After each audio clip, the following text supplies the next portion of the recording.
Hey you guys, it's been a while. We are going to do Esther 7 and 8 today. I'm going to do something a little different today. Let me go ahead and post the resources.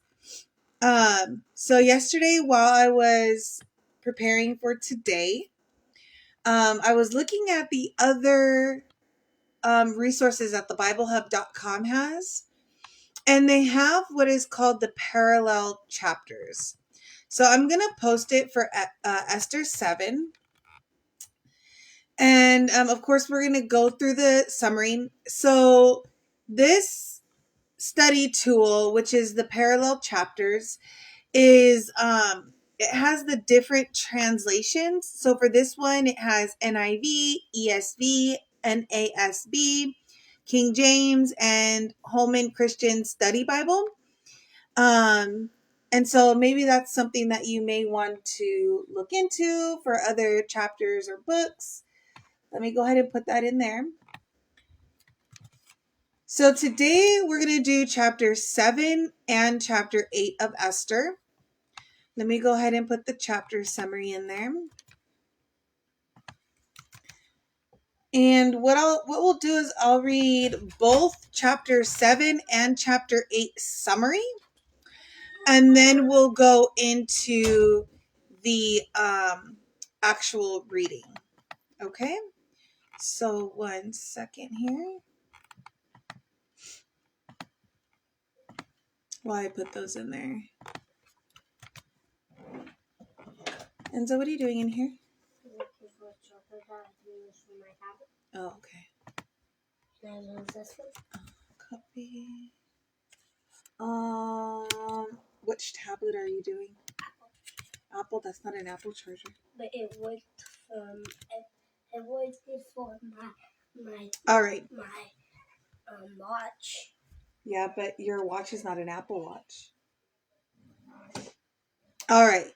So I went ahead and put the two chapters 7 and 8 with the parallel translations in the comment section, along with the chapter summary as well for chapter 8 and chapter 7. So we'll read both of the chapter summaries, and then we'll go into the reading today. I'm not going to put the cross references in this time because there are a lot of them between the two chapters. And then after today, there's only 2 chapters left, which is 9 and 10. And so the next time we come live to do Esther, we will finish it off with chapters 9 and 10. All right. So a little bit of a recap of Esther is we are currently at the point where Haman is going to be impaled. Esther is getting ready to tell of what happened. Actually, no, I think Esther has already told King Xerxes. Esther's bringing in a second. Okay, King Esther answered. Okay. And so Mordecai has been honored. He was given robes to put on. He was put on a horse, and he went through the town of Susa to be honored. And Haman, who had plotted against him and the Jews to kill them, annihilate them, destroy them, he was the one that had to fulfill this request of the king. And so now we're at the part, chapter 7, Haman is going to be impaled. Impaled is basically what they do is that there's this long tree or stick, and they would put the body onto this stick. They would bound it up, and they would go ahead and impale it. And so remember in previous chapter, Haman had actually set this up for Mordecai's body to go on. So let's go ahead and read the chapter summary so we can remind ourselves of what's going on. Okay? So Esther pleads for her people. The queen's cry Esther's courageous intervention. Esther 7 serves as a powerful reminder that faith, courage, and righteousness can overcome even the most formidable adversities. The chapter inspires us to stand up against injustice, trusting that God is with those who stand for truth and justice, and that deceit and evil will ultimately face their downfall. Section 1, which consists of verses 1 and 2, is Queen Esther hosts a second banquet for King Xerxes and Haman. During the feast, the king again asks Esther to make her request, promising to grant it up to half his kingdom. That's right. That's where we're at, right? Great refresher, right? Because Mordecai tells Esther about the plan of Haman, right? Let me put this on because my lips are dry. Sorry, guys. Hold on. About Haman's plan. Mordecai reminds Esther, just because you're in the king's palace doesn't mean that you are going to be safe. And so Esther told Mordecai, have the people fast and pray for 3 days, and Queen Esther and Esther's attendants would also do the same for the 3 days. And of course, she says, if I perish, I perish, because the issue is that she hadn't seen the king in 30 days. He hadn't called her name. And so she hadn't been in his presence. And so there was a rule. He had to call her by name in order to be in his presence. So then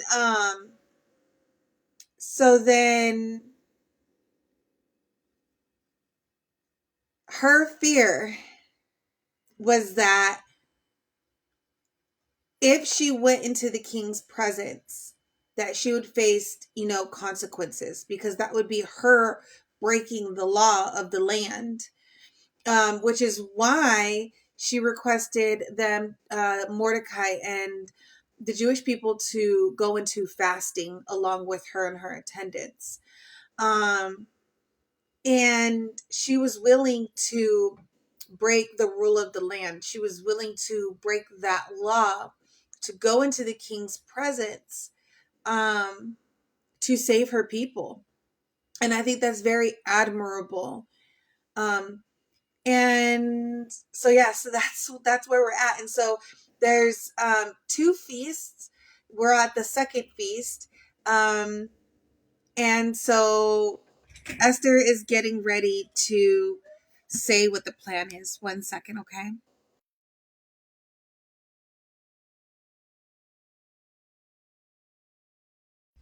Okay. So,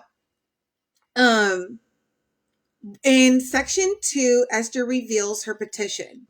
And this is in verses 3-4. It's summoning her courage. Summoning her courage, Esther pleads for her life and the lives of her people, revealing that they have been sold for destruction. This is the first time she reveals her Jewish identity to the king. In section 3, in which it consists of verses 5 and 6, is Haman is accused. Shocked, King Xerxes asks who would dare to do such a thing. Esther points out Haman as their adversary and enemy, causing great alarm to Haman. So Esther is revealing the plot that Haman had, right, for the Jewish people, for her people, and who is also God's people. And so now Haman is realizing, his time is coming to an end very fast. And remember, this is the king's right-hand man, right? He's second in command. He has the signet ring. He's a man of power. So in section 4, the king's wrath and Haman's plea. And this is in verses 7-8. In his rage, the king steps into the palace garden.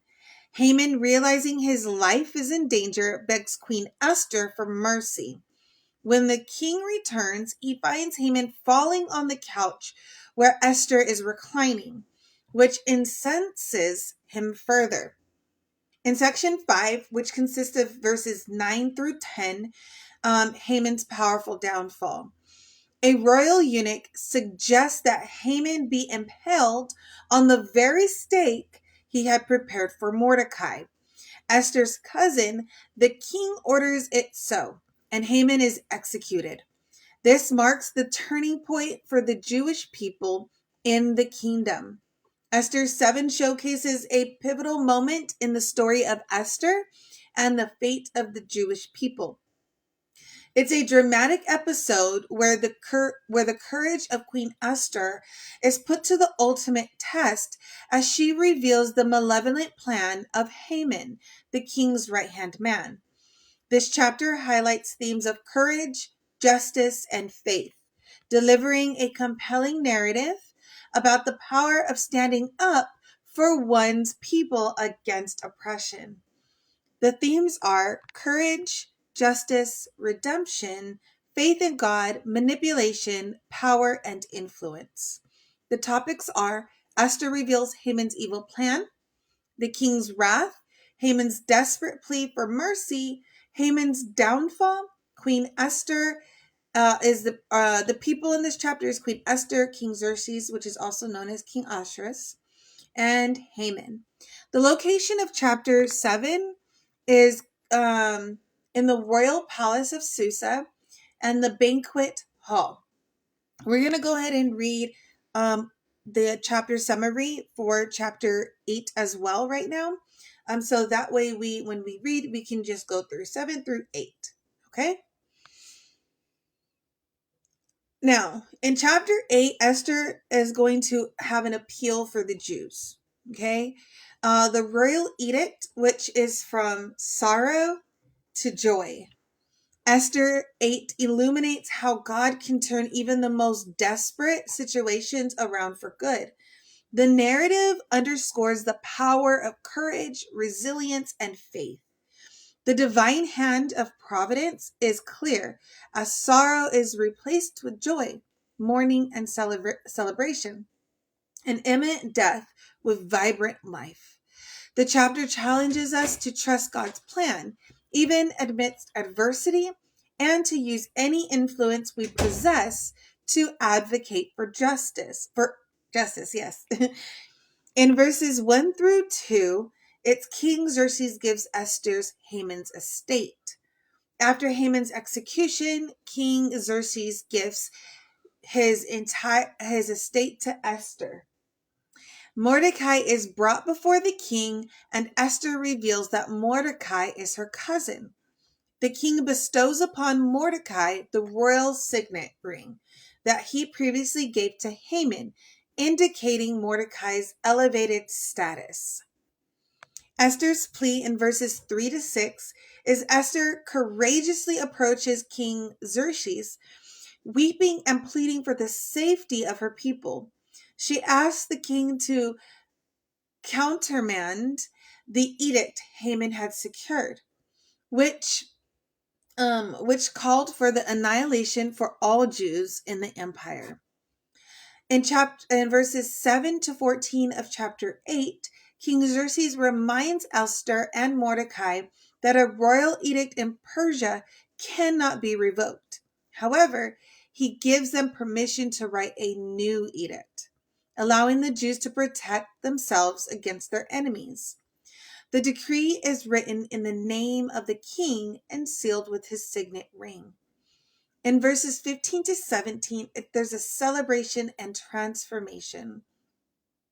Mordecai leaves the king's presence wearing royal garments, and the city of Susa erupts into joyous celebration for the Jews in every province. The new edict turns their sorrow into joy and the mourning into a day of celebration. Many non-Jews declare themselves Jews out of the fear of them. Esther 8 is an emotionally charged narrative that shifts the circumstances of the Jews from sorrow to joy in the Persian kingdom. After the execution of the malicious Haman, Esther and Mordecai, hey Gino, Esther and Mordecai leverage their newfound influence to reverse Haman's genocidal decree against the Jews. This chapter poignantly illustrates God's providence and how bravery can lead to redemption and justice. So the themes of Esther chapter 8 is redemption, courage, power, justice, faith, and divine providence. The topics are reversal of fortune, religious persecution, decree issuance, women in leadership roles. People are King Xerxes, Queen Esther, Mordecai, Haman, mentioned in retrospect. The location is in Susa, the citadel, and King Xerxes' royal court. All right, you guys ready to read? I'm going to try to read out of my Bible here. If my eyes start failing on me, then I will go to Bible Gateway. Let me pull that up, okay? Let's see. One moment.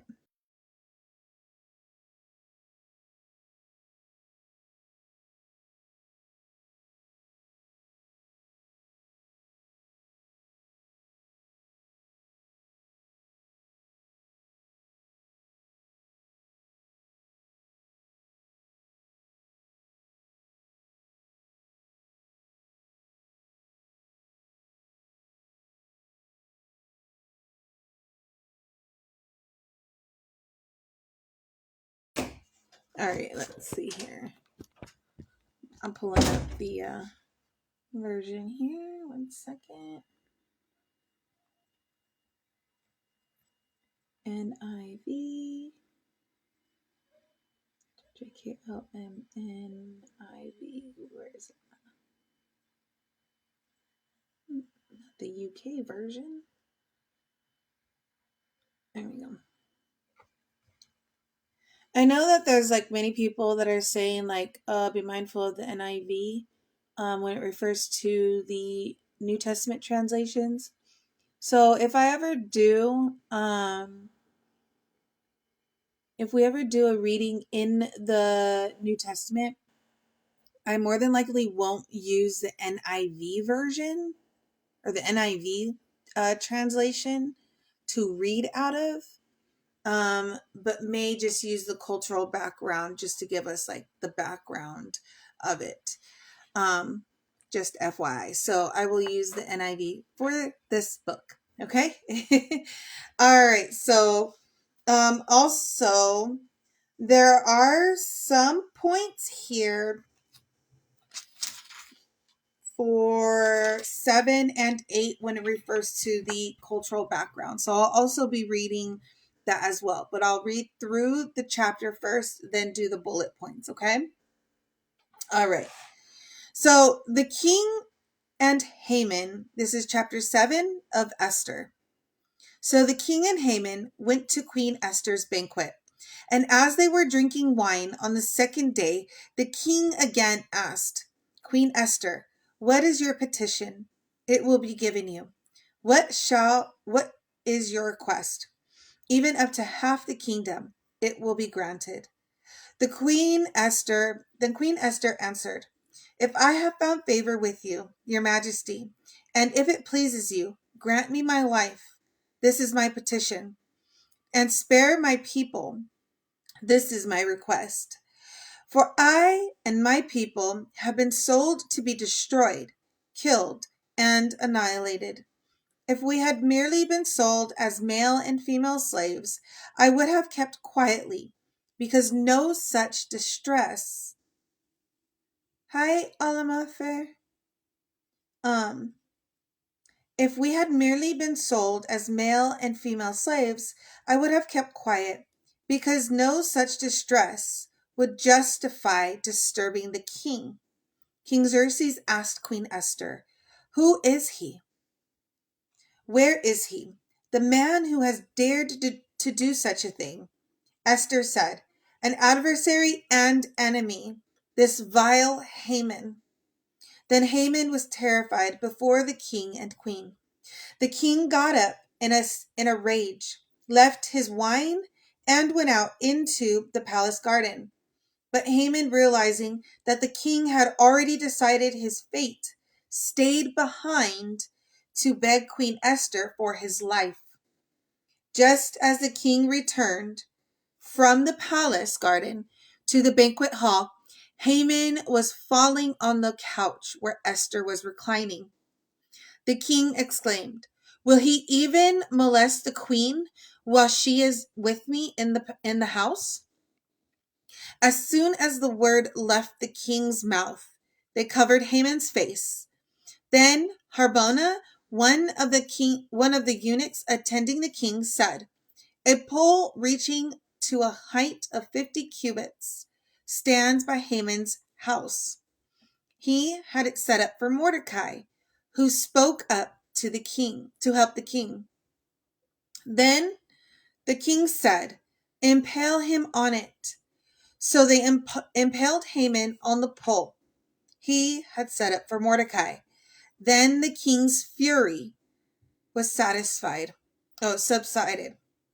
So up where it says in verse 4, where it says sold as slaves, we're going to go to Leviticus chapter 25, verse 39 real quick, okay? And there's a note that I'm going to read.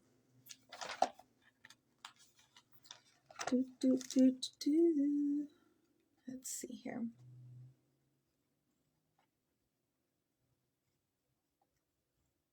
Here we go. Leviticus and 25:39. So Leviticus 25:39 says, for the cross reference here, right here. If any of our fellow Israelites become poor and sell themselves to you, do not make them work as slaves. They are to be treated as hired workers or temporary residents among you. They are to work for you until the year of Jubilee. So that's in Leviticus chapter 25, verse 39. And the reason why I went there is because in the background, cultural background, there is a note there we're going to refer to. Okay? So 25:39. When it talks about fellow Israelites sell themselves, if an Israelite farmer fell on hard times, he would have no way to support himself and could be forced into slavery, along with the family members, whether by selling himself and them or by being seized as collateral for a debt in default. Other ancient Near Easterners could fall into slavery for similar reasons, as well as through defeat in warfare. In Babylonia, debt slaves were theoretically to be kept in bondage until the debt had been worked off. So, just by reading that little bit of alone, we can now understand on Esther's point of view why she's saying, hey, if this had just been, us selling ourselves, giving ourselves away to slavery for work to clear a debt, then it's no big deal because it was nothing out of the ordinary for them then, right? And so, but she was like, it's more than that. It's more than just us being sold for slavery to pay off a debt. It's a complete total annihilation. Okay? So in verse 8 where it says falling on the couch. So the Persian nobles dined reclining on couches rather than sitting. Each guest would have their own couch, which would be decorated in ways benefiting their rank. It is unclear if Haman threw himself on the queen or if he merely fell. In either case, he had committed an egregious error. According to some authors, touching the king's wife was penalized with death. In Assyrian law, no man was allowed to draw within more than 7 paces of a member of the king's harem. Where it says covered Haman's face, okay? Because remember, the king walked in, saw Haman over Queen Esther, and he was like, is this man even going to do this? And while Queen Esther is in the house. So it's in reference to that. They end up coming in and covering Haman's face. Okay, so that's what we're talking about right now. In ancient Greece and Rome, it was customary to cover the head of someone condemned to death. However, there is no evidence for this practice among the Persians. It has also been argued that this phrase is a figure of speech, simply meaning to faint. But this suggestion is based on a questionable reading of an Arabic expression. Thus, the meaning of this gesture remains uncertain. In an Assyrian elegy, covering the face is treatment of the dead. So this may indicate that Haman has died and it is his corpse that is impaled. So now we're going to go through chapter 8. Okay, and I'm going to read that from the computer actually.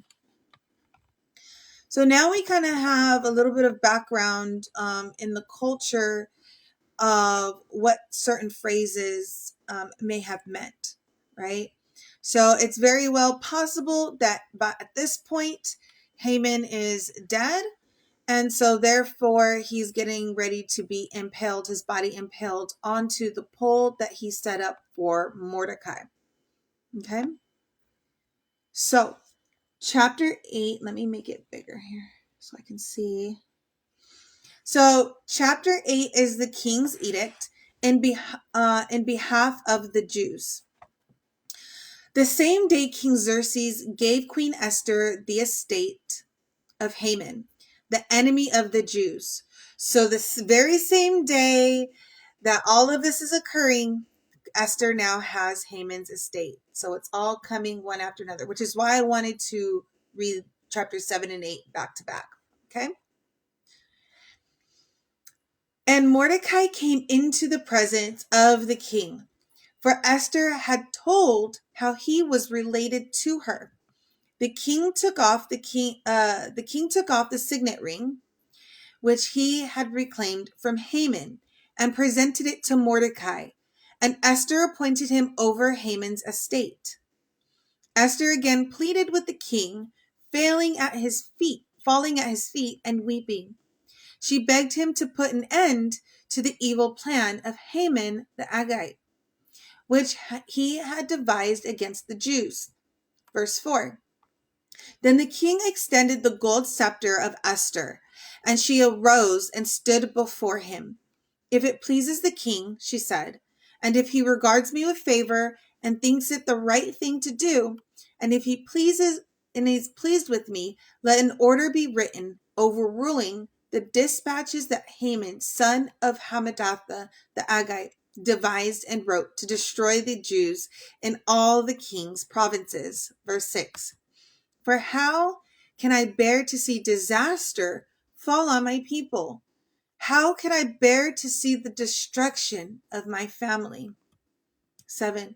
King Xerxes replied to Queen Esther and to Mordecai the Jew, because Haman attacked the Jews, I have given his estate to Esther, and they have impaled him on the pole he set up. Now write another decree in the king's name in behalf of the Jews, as seems best to you, and seal it with the king's signet ring. For no document written in the king's name and sealed with his ring can be revoked. At once, the royal secretaries were summoned.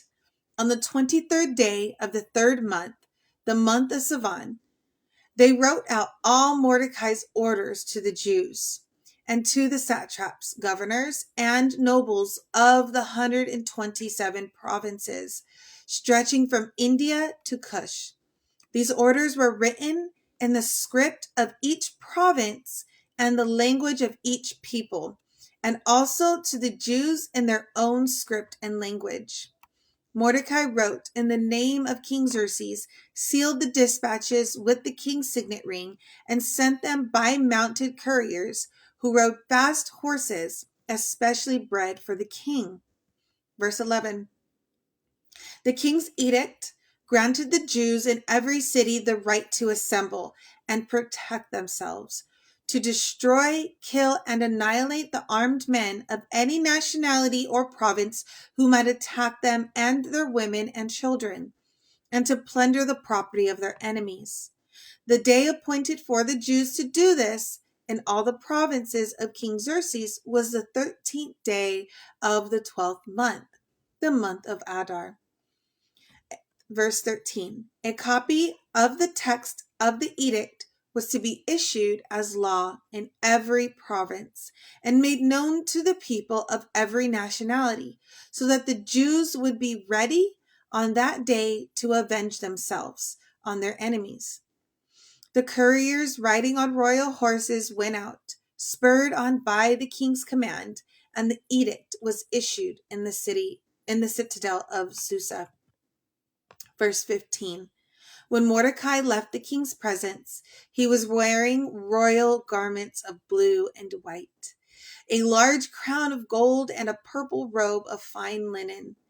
And the city of Susa held a joyous celebration. For the Jews, it was a time of happiness and joy, gladness and honor.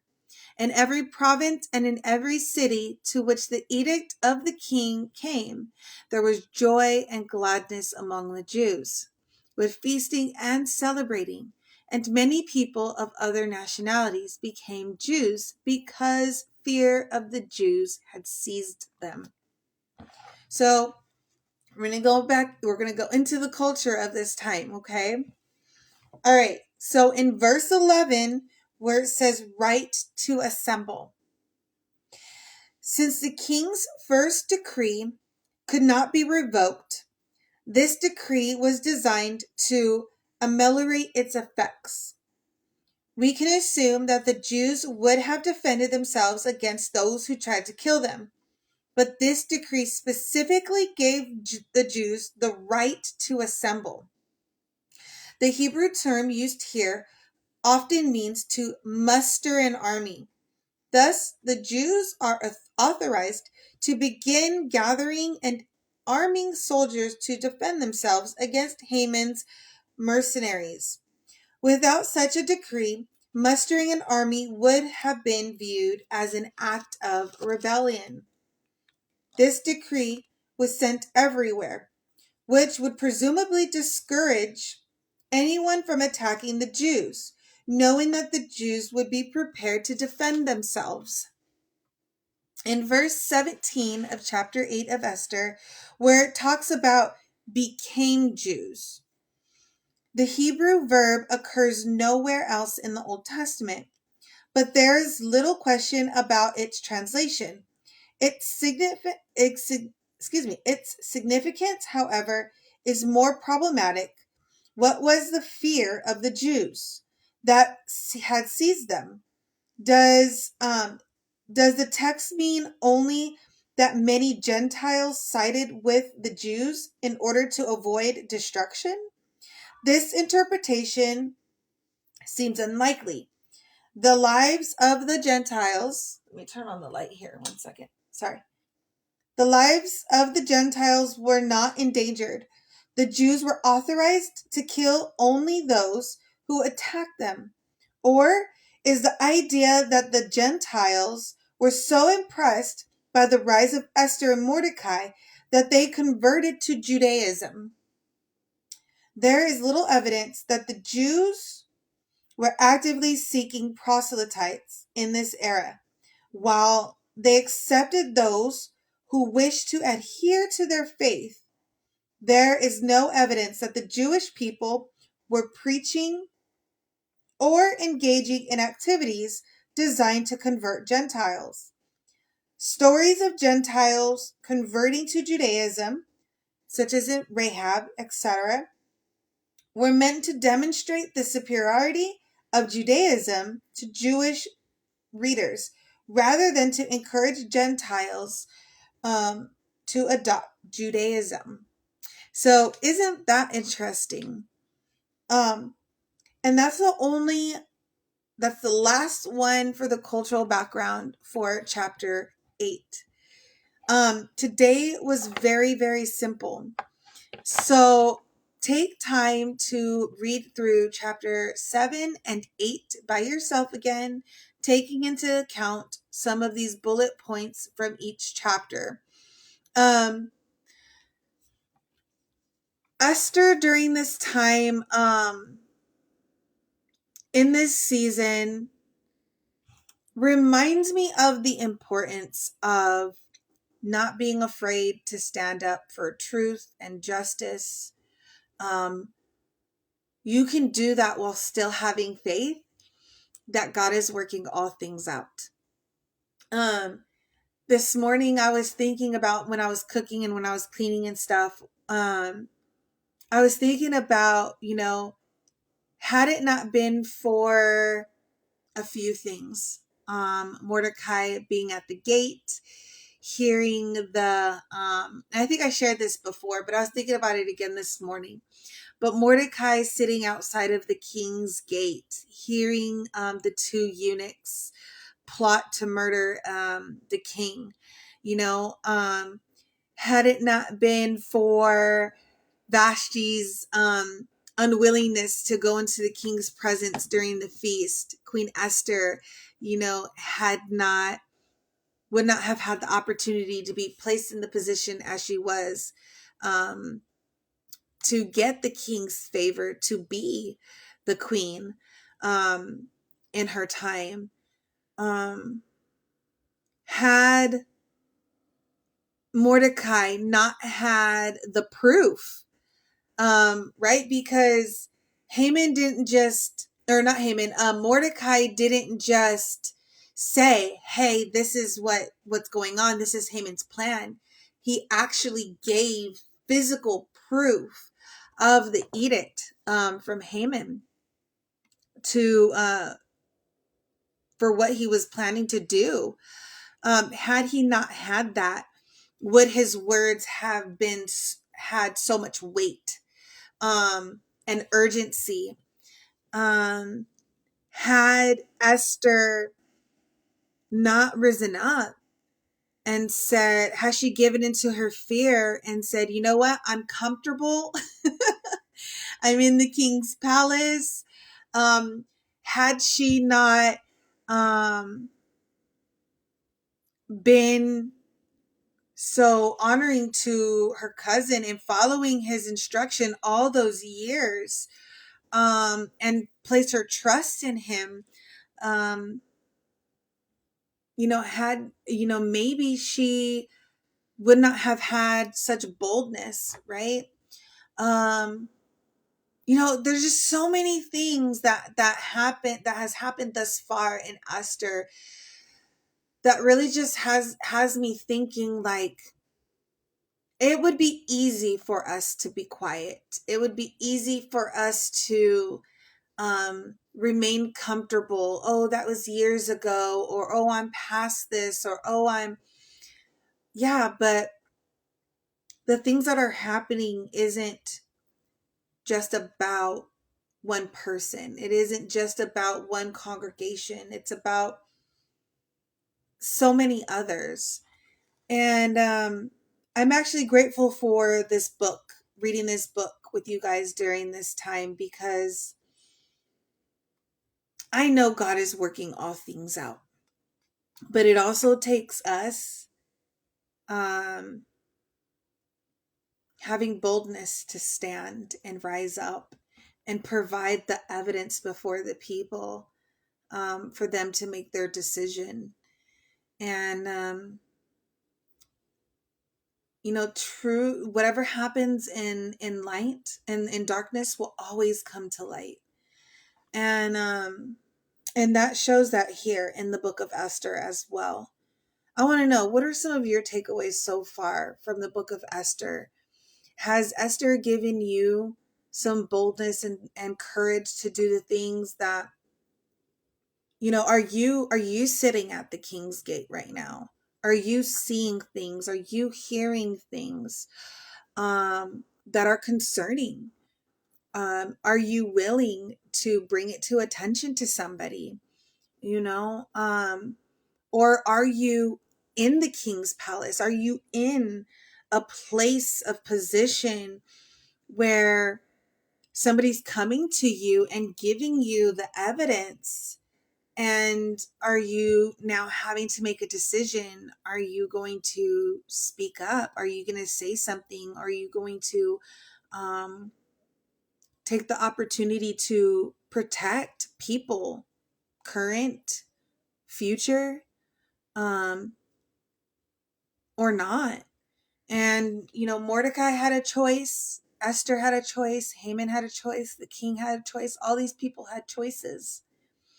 And in the end, we see God's providence in the story of Esther and the turnaround that happened.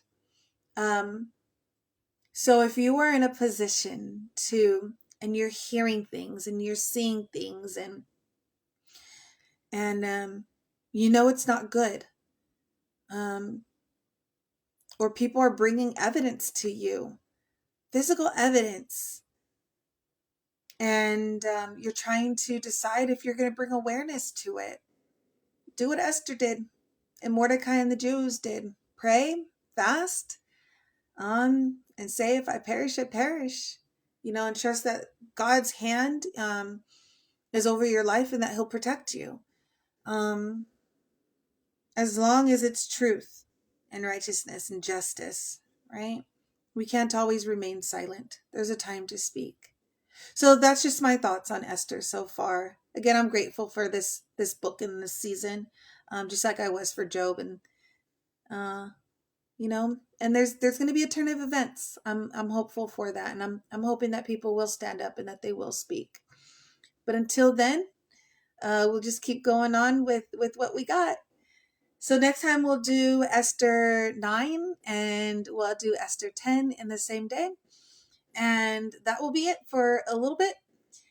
So I hope you guys learned something. And yeah, share with me your thoughts. And I'll upload it to the playlist on YouTube as well. All right. God bless you all.